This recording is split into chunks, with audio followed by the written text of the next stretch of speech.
Book audio पर आपका स्वागत है। मैं हूं पल्लव और आज सुना रहा हूं आपको सूरज प्रकाश जी की लिखी कहानी यह जादू नहीं टूटना चाहिए।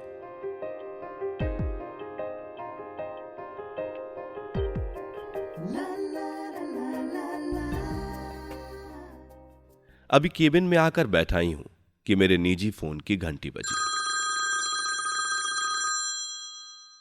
इस नंबर पर कौन हो सकता है? मैंने हैरान होते हुए सोचा, क्योंकि अव्वल तो यह नंबर डायरेक्टरी में ही नहीं है, दूसरे बहुत कम लोगों को यह नंबर मालूम है। चोगा उठाया। Hello, is it 22666056? लगा कानों में किसी ने मिश्री सी घोल दी हो। बेहद मीठी आवाज। I am sorry madam, wrong number. मिश्री की सप्लाई बंद हो गई। कुछ ही क्षणों में फिर वही फोन, वही मिठास, वही चाशनी घुली कानों में। एक बार फिर मैंने खनकाया अपनी आवाज को और सॉरी कहकर निराश किया उसे। तीसरी बार, चौथी बार, पांचवी बार, अब मुझे भी खीज होने लगी है। लेकिन उस आवाज का ऐसा जादू है कि बार बार टूटने के बाद और सॉरी शब्द सुनने के बावजूद सुनना भला लग रहा है। छठी बार उस आवाज में मुझसे ज्यादा खीज और रुआसापन झलकने लगा फोन पर अभी रोने की आवाज ही आएगी, उस कोकिल कंठी की। उबारा मैंने, एक काम कीजिए, आपको जो भी मैसेज इस नंबर पर देना है मुझे दे दीजिए, मैं पास ऑन कर दूंगा, या फिर आप अपना नंबर मुझे दे दीजिए, मैं पार्टी को कह देता हूं आपको फोन करके देने के लिए। ओह सो नाइस ऑफ यू।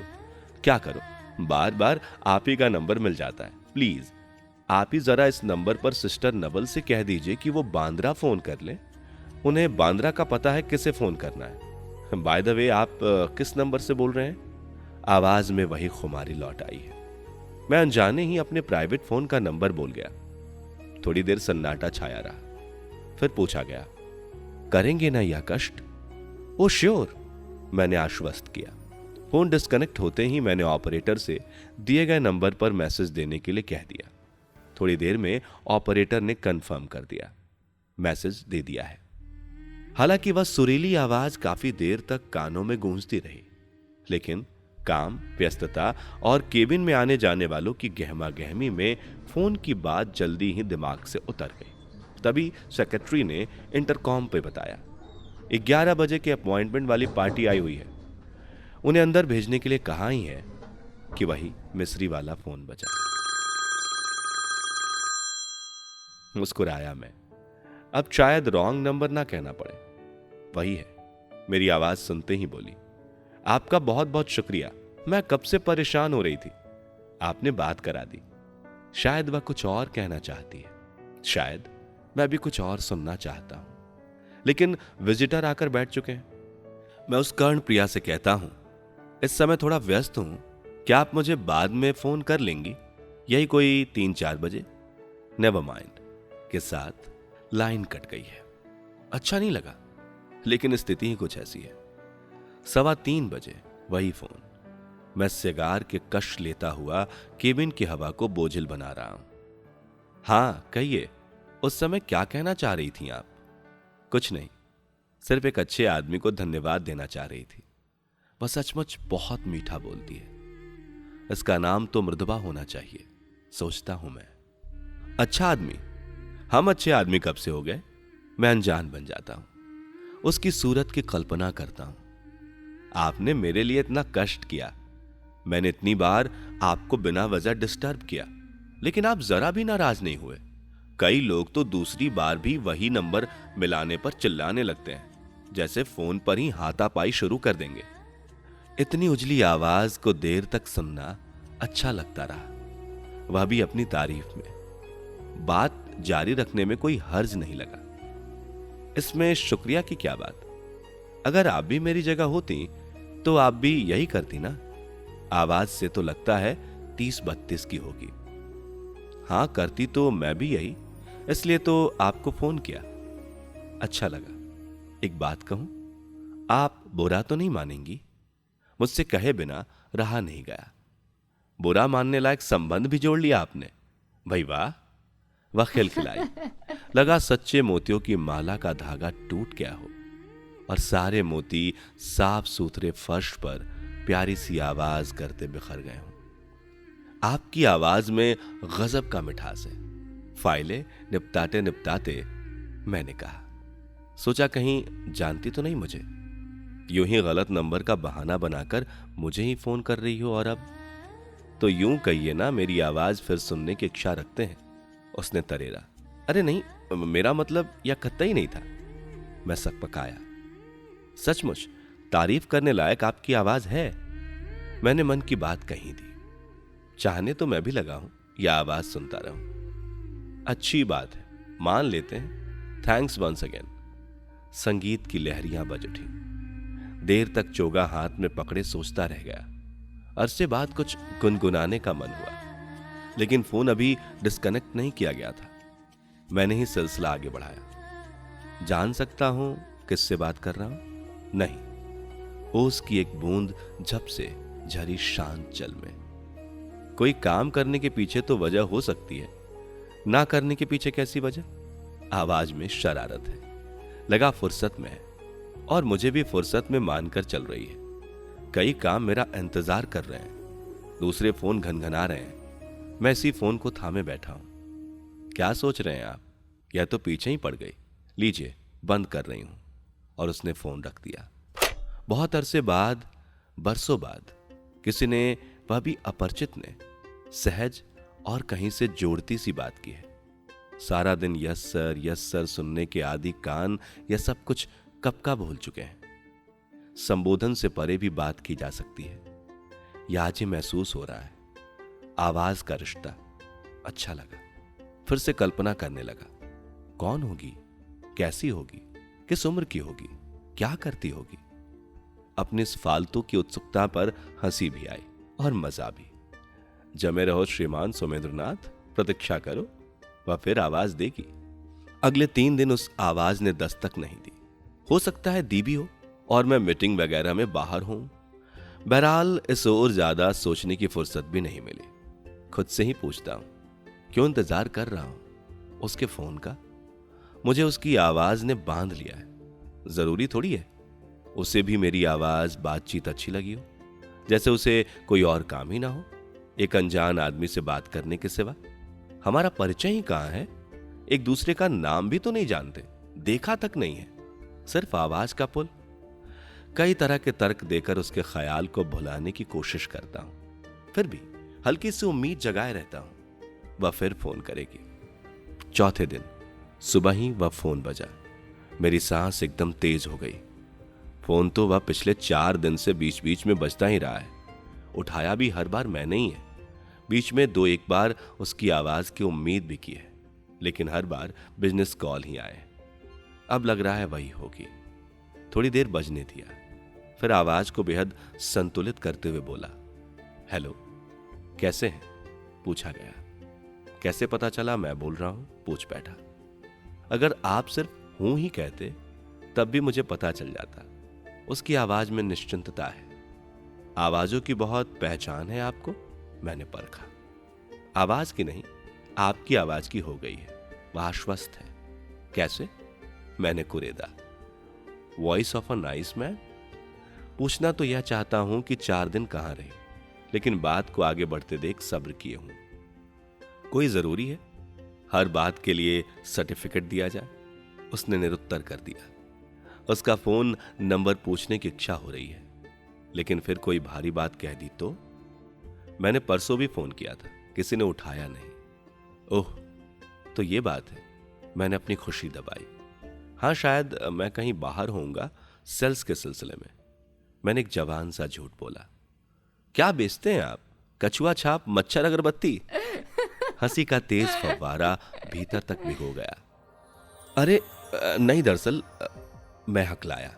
मैं सेल्स इंजीनियर हूं एक कंप्यूटर कंपनी में। मैंने पहले वाले झूठ को कपड़े पहनाए। शुक्र है ऐसी लाइन बताई जिसकी मुझे अच्छी जानकारी है, वरना कहीं फिर घेर ले क्या पता। अच्छा, बिका कोई कंप्यूटर उस दिन से? उसने मेरे झूठ के गिरेबान में झांका। हां, कहा तो है, देखें कब तक लेते हैं। मैंने झूठ को सहलाया। जब बिक जाए तो एक कॉफी हमें भी पिला देना मिस्टर सेल्स इंजीनियर। आवाज में कहीं बनावट नहीं है। मैं हड़बड़ाया। श्योर श्योर, कहाँ, कब, किसे? वह हम खुद बता देंगे। ओके? ओके में विदा लेने की इजाजत कम और सूचना अधिक है। कमरे में मेरा मैं लौट आया, सोमेंद्रनाथ, उद्योगपति। एक लंबी सांस ली मैंने और हौले से चोगा रख दिया। दिल के किसी कोने ने उपहास उड़ाया, क्या सूझ रहा है आपको श्रीमान सोमेंद्रनाथ, इस उम्र में ये हरकतें? आजकल मैं खुद में बहुत परिवर्तन देख रहा हूं। हर काम स्मार्टली करने लगा हूं। गाहे बगाहे होंठ खुद ब खुद सीटी बजाने की मुद्रा में गोल हो जाते हैं। कई बार इस वजह से शर्मिंदगी उठानी पड़ती है। मेरी पर्सनालिटी और कपड़ों की पसंद की लोग तारीफ करते ही रहते हैं। फिर भी आजकल इस तरफ कुछ ज्यादा ही ध्यान देने लगा हूं। मेरे बाल सफेद और काले के बहुत बढ़िया अनुपात में है, सुरमई झलक लिए। चाहने लगा हूं काश ये काले ही होते, जैसे 30-32 साल की उम्र में थे। उस कहे गए झूठ को मैं खुद भी पूरी तरह से ओढ़ने लगा हूं।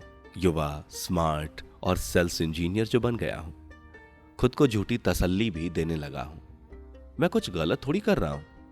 फोन तो वही करती है, मैं तो सिर्फ दिल का वही कोना ताना मारता है।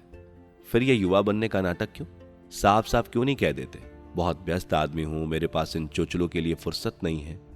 लेकिन इसके लिए भी जवाब खोज लेता हूं। वह पूछने बताने का मौका ही कहां देती है। आप कॉफी की हकदार हो गई हैं मिस। मैंने जानबूझकर वाक्य अधूरा छोड़ दिया। उसने अगले दिन जब फोन किया, पी लेंगे, क्या जल्दी है मिस्टर सेल्स इंजीनियर। उसने नहले पे दहला मारा, लगा मेरा मजाक उड़ा रही है।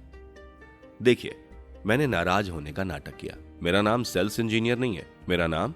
ओह अच्छा, तो आपका कोई नाम भी है? वह पूरी तरह शरारत पे उतर आई। हम समझे, इतनी भोली मत बनिए, मेरा नाम। जान लेंगे नाम भी, काहे की जल्दी? उसने जल्दी से मुझे टोका। मैं हैरान हुआ। अजीब लड़की है जो ना अपना नाम बताती है, ना मेरा नाम जानने की इच्छा है, फिर भी फोन करती रहती है। और सुनाइए, क्या हाल है? उसने मुझे अधीर करते हुए पूछा। अपने बारे में कुछ बताइए ना। मैं सीधा बेशर्मी पर उतर गया। क्या जानना चाहते हैं आप? लगा हथियार डाल देगी आज। कुछ भी जो बताना चाहे।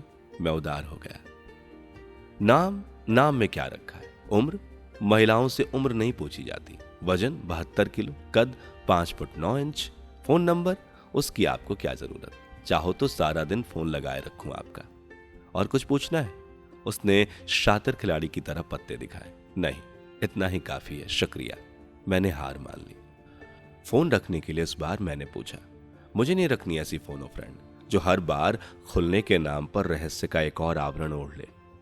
तय कर लिया, अब बात ही नहीं करूंगा। लेकिन मेरी नाराजगी ज्यादा देर तक नहीं चली। मना ही लिया उस मिठबोलन ने। अब फोन भी ज्यादा आने लगे हैं और देर तक चलने लगे हैं। मेरी भी अधीरता अब बढ़ने लगी है। अब छेड़ती नहीं, तंग नहीं करती अपनी उल्टबासियों से। उसने अपना तो सिर्फ नाम बताया है, अरिमा, लेकिन मेरा इतिहास, भूगोल, अर्थशास्त्र और समाज शास्त्र सब कुछ उगलवा लिया है। अब मेरा झूठ काफी सयाना हो गया है और खुद बढ़ चढ़ कर अपनी बातें बताने लगा है।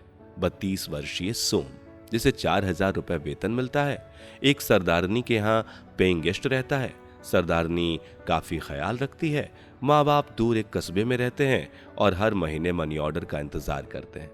दिन का तो चल जाता है, शामें बहुत बोर गुजरती हैं। होटल का खाना भी नहीं जमता रोज रोज। बंबई में 3 साल में एक भी गर्लफ्रेंड नहीं बन पाई अभी तक। ये और इस तरह के 20 खूबसूरत झूठ बोले मैंने। ये सारी बातें मैंने उसे क्यों बताई और कब कब बताई मुझे नहीं पता। मुझे तो इतना याद रहता है कि उसकी आवाज सुनते ही मैं दूसरा इंसान बन जाता हूं। वह पूछती रहती है, कुरेदती रहती है और मैं चाबी भरे बबुए की तरह झूठ की किताब बन जाता हूं। मैंने एक बार भी समझने की कोशिश नहीं की है कि मैं यह सब क्यों कर रहा हूं, क्यों झूठ का इतना बड़ा पहाड़ खड़ा कर रहा हूं जिसके आगे मेरे सारे सच बौने होते चले जा रहे हैं। अब मेरा बहुत सा वक्त इसी आवाज की सोहबत में गुजरने लगा है। मेरे ऑफिस का स्टाफ भी मेरे बदले हुए व्यवहार से हैरान परेशान है। उनका यह खपती सर अब बहुत उदार हो गया है। पूरी बात सुने बिना हां कर देता है या जहां कहो साइन कर देता है। मैं तो सिर्फ इतना जानता हूं कि बरसों बाद मैं सिर्फ अपने लिए जी रहा हूं। उसके लिए मुझे कुछ नहीं देना पड़ रहा है। जिंदगी भर कारोबार करते करते थक गया था, अब सिर्फ पा रहा हूं। मुझे तो यह भी नहीं पता कि जो मुझे यह सब कुछ दे रही है कौन है, किस उम्र, तबके या स्तर की है, कभी रूबरू मिलेगी भी या नहीं, या जब मेरे झूठ का यह ढांचा भरभरा के गिरेगा तो क्या होगा। उस अंजाम के बारे में मैं सोचना भी नहीं चाहता। जानता हूं उसे धोखा देने का दोषी हूं, पर वह भी तो 2 महीने से मुझे उलझाए हुए है। हाँ, एक अच्छी बात है, वह अपने कारणों से अपने बारे में नहीं बताती या मिलने को उत्सुक नहीं है, और अपने कारणों से, झूठ की वजह से मिलने को मैं ललायत नहीं। वैसे भी झूठ का कवच अब मेरा ही दम घोटेगा। हमें तो यह भी नहीं पता कि हम एक दूसरे की जिंदगी में कहां फिट होते हैं, या होते भी हैं या नहीं। बस इतना ही सच है कि वह हर रोज पहले से ज्यादा आत्मीय और जरूरी होती चली जा रही है, दिन के हर पल के लिए जरूरी। अब ऑफिस में देर तक बैठना या जल्दी पहुंचकर उसके फोन का इंतजार करना ही काफी नहीं लगता। अपना नंबर ना उसने दिया है, ना मैंने मांगा ही है। उससे बात करते करते पता ही नहीं चला कब 8 बज गए। ड्राइवर, चपरासी, लिफ्टमैन, सेक्रेटरी, सब लोग मेरे जाने का इंतजार कर रहे हैं। सबको इनाम देकर रवाना किया। बिल्डिंग से नीचे उतरा तो पूरा बेलार्ड पियर हल्की हल्की बूंदाबांदी में नहाया हुआ बहुत हसीन लग रहा है। उफ, कितना अच्छा दृश्य, कितना अच्छा मौसम। कई बार इस वक्त या इससे भी देर से ऑफिस से निकलता हूं, लेकिन आज तक इस तरफ ध्यान ही नहीं दिया है। ड्राइवर को भी विदा कर दिया। हल्की हल्की बूंदाबांदी में भीगते चलना अच्छा लग रहा है। मूड उससे बात करके वैसे ही अच्छा है। मन गुनगुनाने को हो रहा है। शहर का यह हिस्सा इस वक्त सुनसान हो जाता है, लेकिन सड़कों पर जितने भी लोग हैं सब मुझे अपनी तरह खुश लग रहे हैं। आज बहुत चला हूं, बरसों बाद, यूं ही निरुद्देश्य, पुराने दिनों को, पुराने साथियों को याद करते हुए। चलते चलते ग्रांट रोड तक आ पहुंचा हूं। सामने एक ढाबा नुमा होटल देख भूख चमक आई है। आज ढाबे में ही खाया जाए। कहीं पढ़ा था, अच्छी जगह खाना हो तो 5 स्टार होटल, अच्छे लोगों में खाना हो तो 3 स्टार या कोई भी एयर कंडीशन होटल, और अच्छा खाना खाना हो तो ढाबे से बढ़िया कोई जगह नहीं होती। आज अच्छा खाना सही, खाना खाकर मजा आ गया। मन ही मन कहीं संकोच भी, या कोई पहचानने वाला या कर्मचारी ही ना देख ले, आशंका निर्मूल रही। ऑफिस में बात कर लेना अब काफी नहीं लगता। काम का हर्जा तो फिर भी मैं सह लूं। खुद को इस तरह सारे दिन फोन पर व्यस्त रखकर खुद को स्टाफ की निगाहों में और नहीं लाया जा सकता। इसलिए मैंने उसे बताया है कि मेरी मकान मालकिन 6 महीने के लिए अपने बेटे के पास लंदन जा रही हैं, इसलिए वह अपना फोन मेरे पास देकर जा रही हैं। इस बहाने मैंने अणिमा से घर पर बात करने का सिलसिला ढूंढ लिया है। अपने बेडरूम का पर्सनल नंबर दे दिया है, जिसे मेरे अलावा कोई नहीं उठाता। 5 साल पहले पत्नी की मृत्यु के बाद से पूरी कोठी में वैसे भी मेरे और नौकरों के अलावा कोई नहीं रहता। बेटे जब मेरे पास रहने आते हैं तो अपने अपने कमरे में ही रहते हैं। वैसे भी विदेशों से रोज रोज कहां आ पाते हैं, उनके अपने धंधे हैं वहां पर। घर पर फोन आने शुरू होने से मेरी जिंदगी ही बदल गई है। अब मेरी शामें यूं ही बिजनेस पार्टियों में सर्फ नहीं होती, जहां कहा गया एक एक शब्द किसी लेन देन की भूमिका में होता है। अब मैं पूरे एकांत में तसल्ली से उससे बतियाता रहता हूं। हम दोनों की सुबह एक साथ होती है। नौकर के बेड टी लाने से पहले उसकी गुड मॉर्निंग पहुंच जाती है।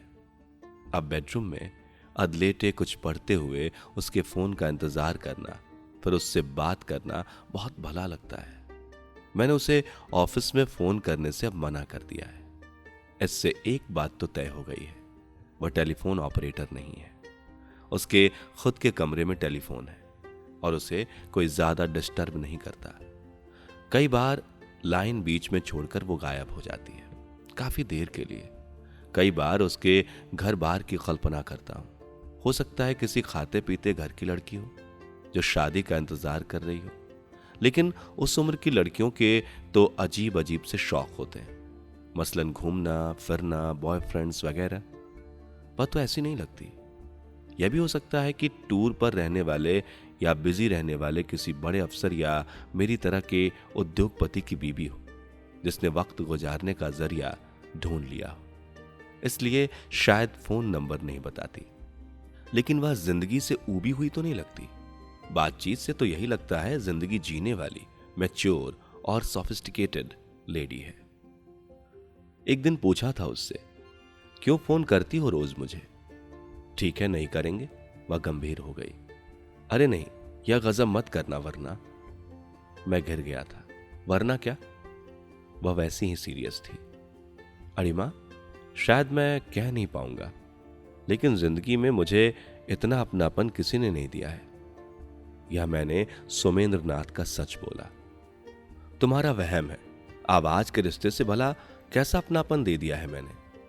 तुम मुझे जानते नहीं, मैं तुम्हें जानती नहीं। मैंने उसे बात पूरी करने नहीं दी। तुरंत कहा, अरिमा, मुझे इससे कुछ अधिक नहीं चाहिए। जितना दे रही हो वही देती रहो बस। मैं हाफ गया था। ठीक है, सोचेंगे। खुद पर गुस्सा भी आया। क्यों बनता जा रहा हूं इतना कमजोर मैं? धिक्कार है तुम पर। मन के किसी कोने ने टहोका मारा। एक आवाज के पीछे क्या जान दोगे? मैं सर थाम लेता हूं।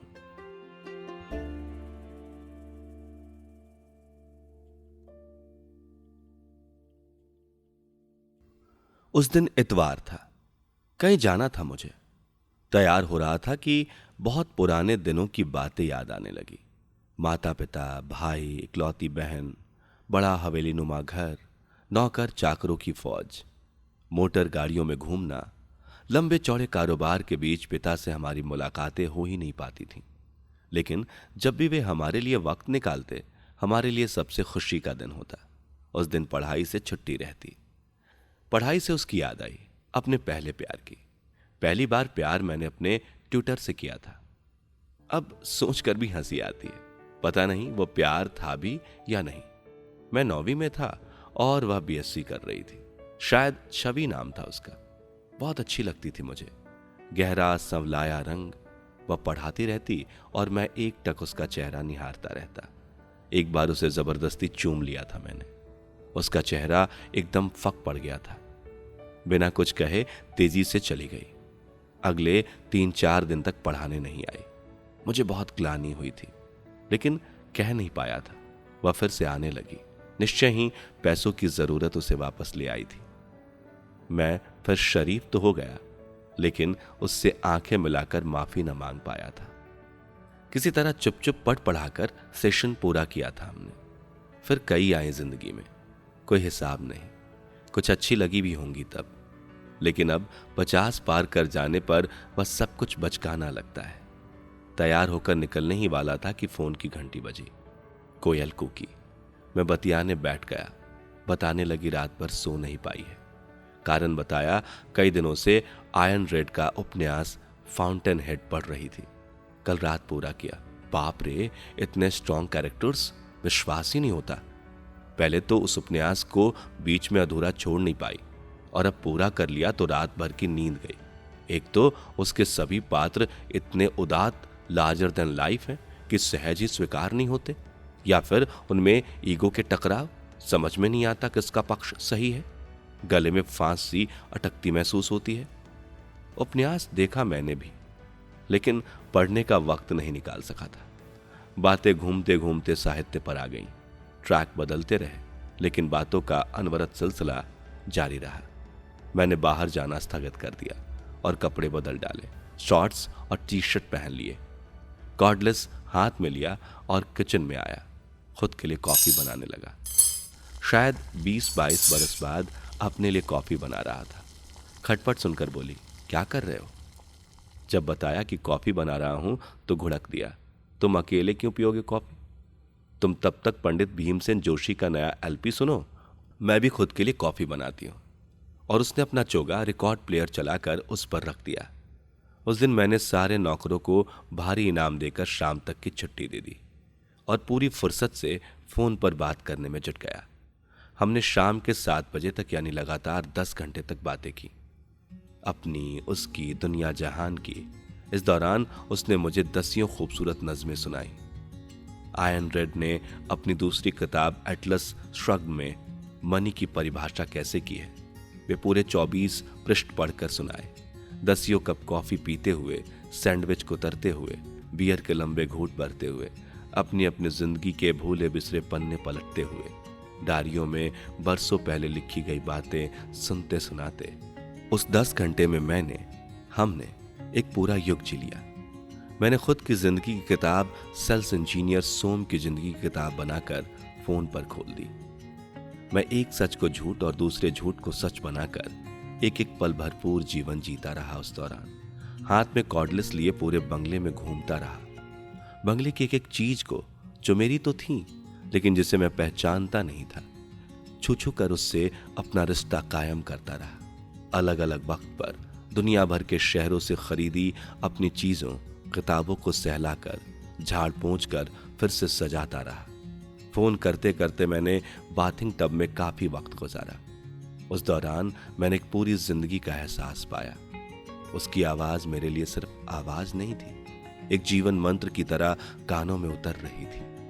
मैंने उसके जरिए खुद को पहचाना। उस दिन एक दूसरे के बहुत सारे सच जाने हमने, झूठ पकड़े, बेवकूफियां बांटी और जख्म सहलाए।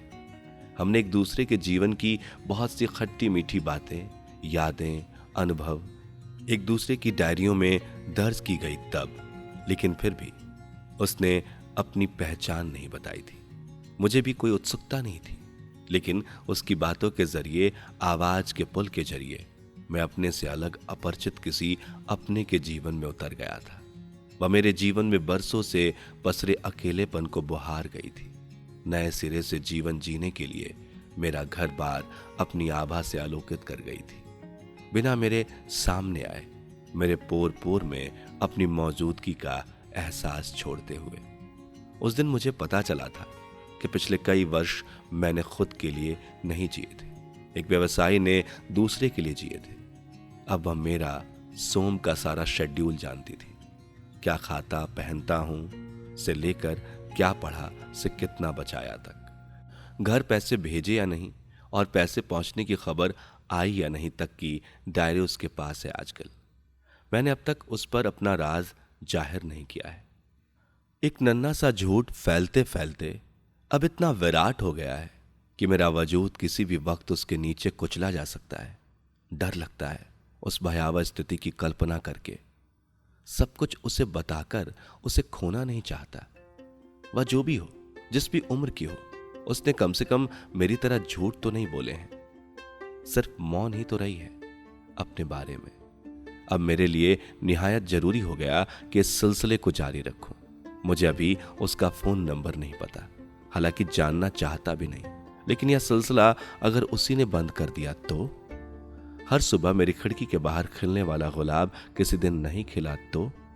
वह जो मनभावन बदली जो रोज मेरे घर आंगन में बरसकर मेरा जीवन सींच जाती है, अगर नहीं गुजरी तो? ये सारे सवाल मुझे अब परेशान करने लगे हैं, लेकिन उसकी निरंतरता और मुस्तैदी फिर मुझे निश्चिंत कर देते हैं। अगर मैं फोन नहीं उठाता तो बात नहीं करती, कुछ पूछती भी नहीं, रख देती है, चाहे 20 बार फोन करना पड़े। बहुत घुमक्कड़ है, कहीं भी घूमने निकल जाती है, जिस भी शहर में हो फोन जरूर करती है। हर बार यही कहती है, कितनी देर से तुम्हारा नंबर डायल कर रही थी, अब याद आया यह नंबर इस शहर का नहीं और शहर तुम्हारा नहीं।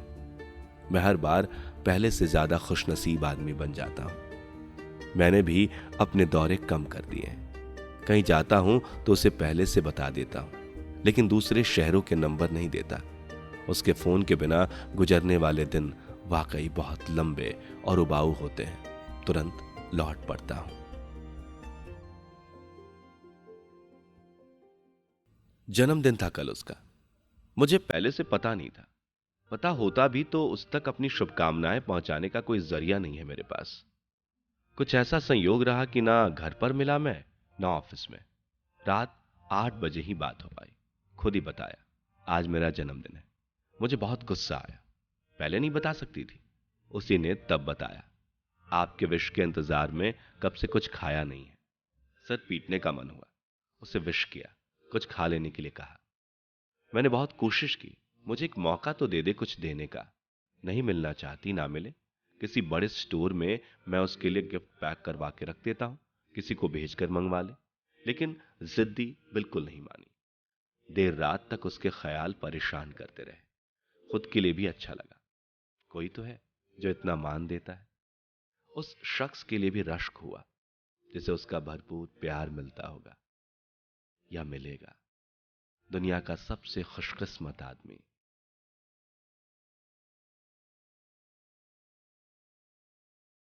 पिछले 4 दिनों से उसका फोन नहीं आया है। काफी परेशान हूं। खुद पर गुस्सा भी आ रहा है। बहुत अपना समझता हूं उसे। उसका फोन नंबर तक तो नहीं ले पाया अब तक कि सुख दुख में संपर्क कर सकूं। अब बैठे रहो कुड़ते हुए उसके फोन आने तक। हर वक्त दिमाग पर छाई रहती है। हर वक्त फोन के आसपास मंडराता रहता हूं, घर या ऑफिस में। कल बाजार में पैदल चलते चलते कई बार भान हुआ उसी की आवाज सुनाई दी हो जैसे। एक दो बार तो पीछे मुड़कर देख भी लिया, लेकिन उस आवाज किसी शख्सियत वाला चेहरा नहीं दिखा। 5वें दिन सुबह फोन किया उसने।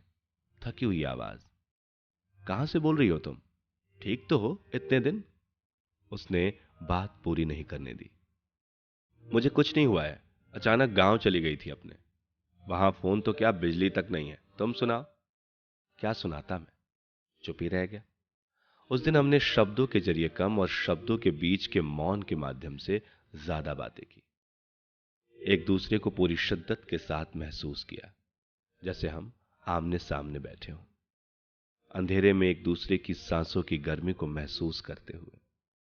फोन करने का सिलसिला फिर चला है। आज मेरा जन्मदिन है। सवेरा उसी के संदेश से हुआ। टेलीफोन एक्सचेंज के जरिए जन्मदिन की शुभकामना। हैरान हुआ, खुद क्यों नहीं कर लिया फोन उसने। थोड़ी ही देर बाद दरवाजे पर ताज होटल से खूबसूरत बुके पहुंचा।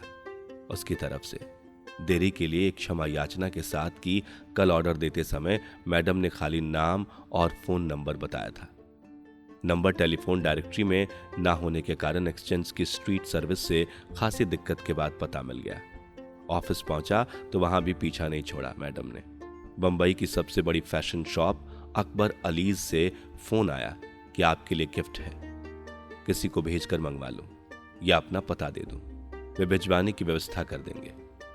अजीब खपती है मैडम, अपना जन्मदिन बताने की जरूरत नहीं समझी और यहां पूरे शहर को शामिल कर रही है मेरे जन्मदिन में। आने दो उसका फोन। मन मारकर अकबर अलीज से पैकेट मंगवाया। एक खूबसूरत ब्रीफकेस, उसमें मेरे मनपसंद रंग का रेडीमेड सूट, शर्ट, टाई, रुमाल, पर्स, पेन, डायरी, सब कुछ है। विस्फारित आंखों से मैं मेज पर फैलाकर सारा सामान देख रहा हूं। समझ नहीं पा रहा हूं क्या पहेली है, क्या करूं इन सब का।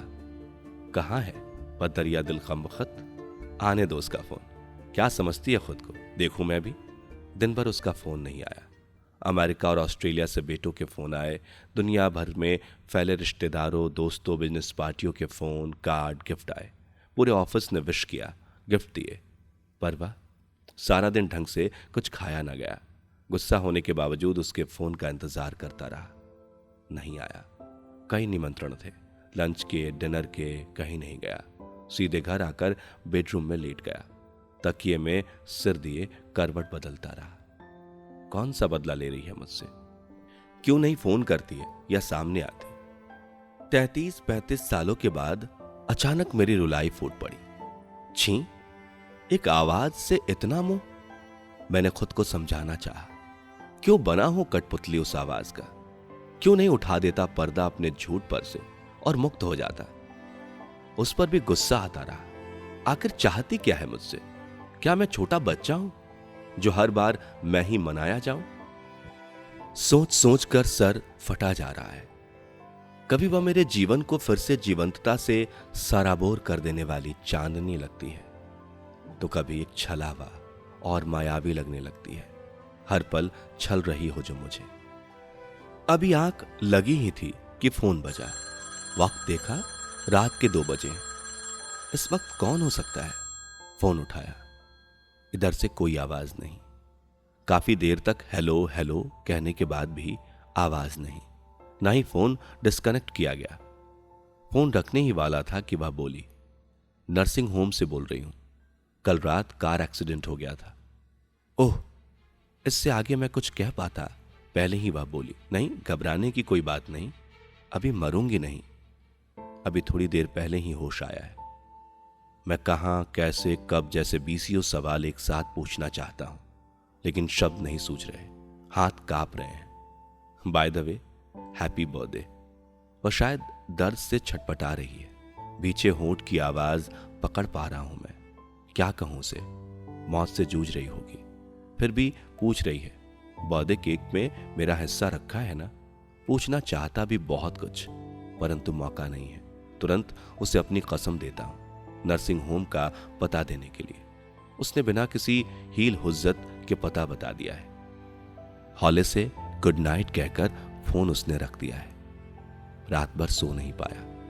कई बार लगा सुबह हो गई है, उसे नर्सिंग होम देखने जाना है। उससे मिलने का ख्याल आते ही मेरी धड़कन तेज हो जाती है।